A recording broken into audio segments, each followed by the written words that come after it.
नमस्कार दोस्तों, मैं हूँ नेहा और आज मैं विधवा औरत मोनिका की कहानी का दूसरा भाग लेकर आई हूँ। और अगर आपने इस कहानी का अभी तक पहला भाग नहीं सुना है तो मैंने इस कहानी का लिंक इस वीडियो के डिस्क्रिप्शन बॉक्स में दे दिया है और आई बटन पर भी पिन कर दिया है, तो वहाँ से इसको सुनने से पहले इसके पहले भाग को अवश्य सुनें। तो चलिए दोस्तों, मैं आपको इस कहानी का दूसरा भाग सुनाती हूँ। मेरी दूसरी शादी को अभी 1 हफ्ता ही हुआ था कि मेरी देवरानी रूबी मेरे कमरे में आई। रूबी के हाथ में कुछ था। उसने एक प्लेट में 2 ऑमलेट और 1 पराठा रखा हुआ था। कहने लगी कि मैं ये आपके लिए लेकर आई हूँ। मैंने इन्हें अपने हाथों से बनाया है और ये देसी घी में बनाए हुए हैं और ये ऑमलेट भी। मैंने कहा कि आप इस समय मुझे ये सब क्यों खिला रहे हो? वैसे भी मेरी आदत थी कि मैं रात को खाना नहीं खाती थी। उसने कहा कि अब तुम्हें अपना बहुत ज़्यादा ख्याल रखना होगा। तुम अपना ख्याल रखोगी तो तुम्हारी सेहत भी अच्छी होगी। भगवान जल्द ही तुम्हारी कोख भर देंगे। मैंने कहा कि तुम्हें मेरे बच्चों में क्यों दिलचस्पी है? तुम खुद अपने बच्चों को पाने के लिए ये सब क्यों नहीं करती हो? उसने कहा कि मैं भी रोज़ यही करती हूँ, लेकिन तुम्हारी भी बच्चे होने चाहिए ना। अच्छा लगेगा मुझे जब तुम्हारी गोद में बच्चा होगा और मेरे भी।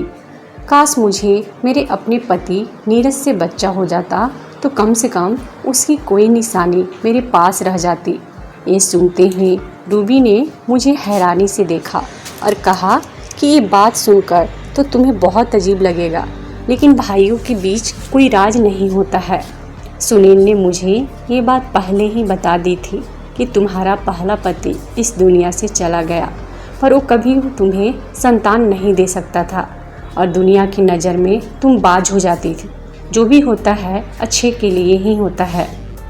मैंने कहा कि मेरा पति मर गया तो ये अच्छी बात है। उसने कहा कि मेरा ये मतलब बिल्कुल भी नहीं था। मैंने तुम्हारा भला सोचा है, वरना कौन अपना पति ऐसे किसी के साथ बांटता है? तो मेरे एहसान का ये बदला दे रही हो मुझे।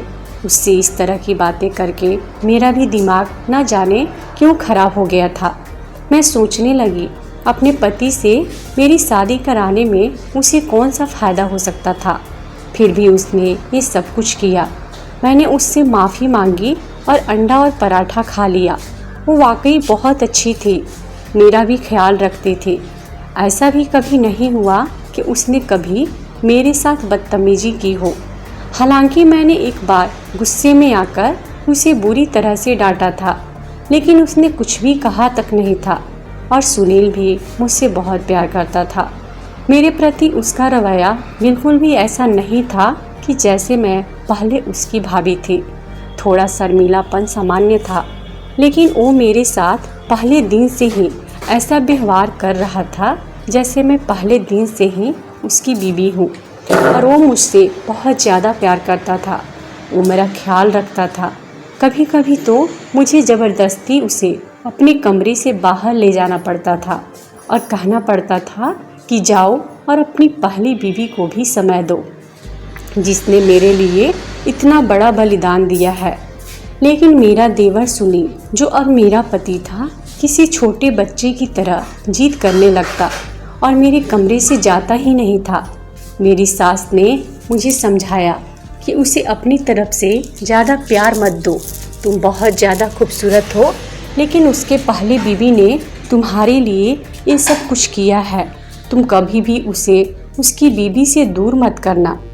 मैंने कहा कि मैं ऐसा बिल्कुल भी नहीं कर रही हूँ, लेकिन वो मेरे पति हैं, उनकी मैं कोई बात भी तो नहीं टाल सकती ना। उसे धक्के देकर तो कमरे से नहीं निकाल सकती ना। लेकिन जाने अनजाने में शायद मैं अपनी देवरानी रूबी के साथ बहुत गलत कर रही थी, क्योंकि उसने मेरा बहुत साथ दिया था। मैंने उसे सारी बात बता दी थी कि दरअसल मैं कुछ नहीं कर सकती।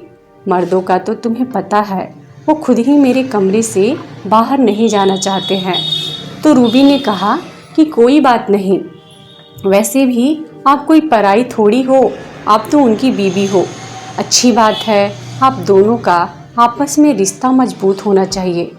वो महिलाएं बहुत भाग्यशाली होती हैं जिनके पति उन्हें बहुत पसंद करते हैं, और जिनके पति अपनी पत्नियों को पसंद नहीं करते वो बहुत ही दुर्भाग्यशाली होती हैं। ये बातें करते हुए मेरी देवरानी रूबी कहीं खो गई थी। वो बहुत अच्छी इंसान थी और मेरा बहुत ज़्यादा ख्याल भी रखती थी। वो मुझे हर रात अच्छी अच्छी चीज़ें खिलाती थी, दूध पिलाती और हर दिन मुझे डॉक्टर के पास भी ले जाती थी मेरा चेकअप करवाने के लिए। डॉक्टर ने मुझे बताया था कि सब कुछ ठीक है और जल्द ही आप माँ बनने वाली हो। डॉक्टर के पास जाना तो हम लोगों का सिर्फ एक बहाना था। वहीं पर हम लोगों ने एक पार्क देखा हुआ था जहाँ पर हम लोग टहलते भी थे और बातें भी करते थे। इसके अलावा मेरी देवरानी एक और काम भी करती थी। रात को वो मेरे सिर के पास पैसे रखकर चली जाती थी। एक बार तो मुझे लगा कि गलती से रख कर गई है, तो मैंने कहा कि तुम कमरे में आई थी तो पैसे मेरे कमरे में ही भूल गई हो। लेकिन उसने कहा नहीं, वो पैसे मेरे नहीं थे, मैंने आपके लिए ही रखे थे। मैंने कहा तुम्हारे पास इतने पैसे कहाँ से आए और तुम अपने पैसे मुझे क्यों दे रही हो? तो कहने लगी कि मैं इतने सारे पैसे कहाँ से ले आऊँगी। दरअसल मेरे पति ने ये मुझे दिए थे और कहा था कि आपको दे दूँ, क्योंकि आप भी उनकी पत्नी हो तो खर्चा तो आपको भी मिलना चाहिए ना। मैंने कहा हमारा पति इतने सारे पैसे कहाँ से कमाता है? तो कहने लगी कि अरे हमारा पति तो पहले दिन से ही बहुत ज़्यादा पैसे कमाता था। कभी कभी तो मुझे लगता था कि पिछले पैसे पड़े हैं और फिर से नए और मिल जाते थे। मेरी तो किस्मत चमक उठी थी। अब आप भी उसकी बीवी हो, इसलिए आधे आपके लिए रखकर चली जाती हूँ।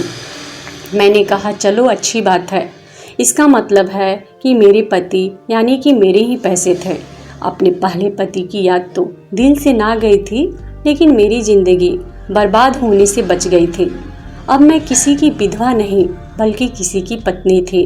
अब देवरानी और मेरे बीच बहुत प्यार बढ़ गया था। हम दोनों ने चीज़ें भी एक जैसी लेनी शुरू कर दी थी। एक दिन हम लोग अस्पताल गए तो मैंने और मेरी देवरानी ने एक ही जैसे दुपट्टे से चेहरे को ढक कर रखा था, इसलिए नर्स से शायद कुछ गलती हो गई। जब वो हमें डॉक्टर के पास लेकर गई तो जाने से पहले उसने मेरे कान में कहा कि आज अपने सौतन को नींद की गोली मत खिलाना। मैं ये बात सुनकर हैरान रह गई। ये क्या बात कर रही है? मैंने अपनी देवरानी की तरफ देखा और सोचा कि क्या ये मुझे नींद की गोली खिलाती है, क्योंकि हर रात को ये मेरे लिए पराठा और ऑमलेट बना कर लाती है। उसके साथ में एक गिलास दूध भी होता था। क्या उसी में मुझे नींद की गोली मिला कर दे रही थी? लेकिन ये मुझे नींद की गोलियां खिलाकर आखिर क्या करना चाहती थी मेरे साथ? ये क्या कर रही थी? अचानक मेरे दिल में हजारों सवाल जाग उठे थे। दोस्तों, इस कहानी का तीसरा यानी कि अंतिम भाग मैं आपको अपने अगले वीडियो में बताऊंगी। इसलिए अगर आपने अभी तक मेरे चैनल को सब्सक्राइब नहीं किया है तो मेरे चैनल को सब्सक्राइब करके घंटी के बटन को ज़रूर दबाइएगा, ताकि जब भी मैं इस कहानी के अगले भाग की वीडियो अपलोड करूंगी तो उसका नोटिफिकेशन मिलेगा आपको सबसे पहले। इस वीडियो को देखने के लिए आपका बहुत बहुत धन्यवाद।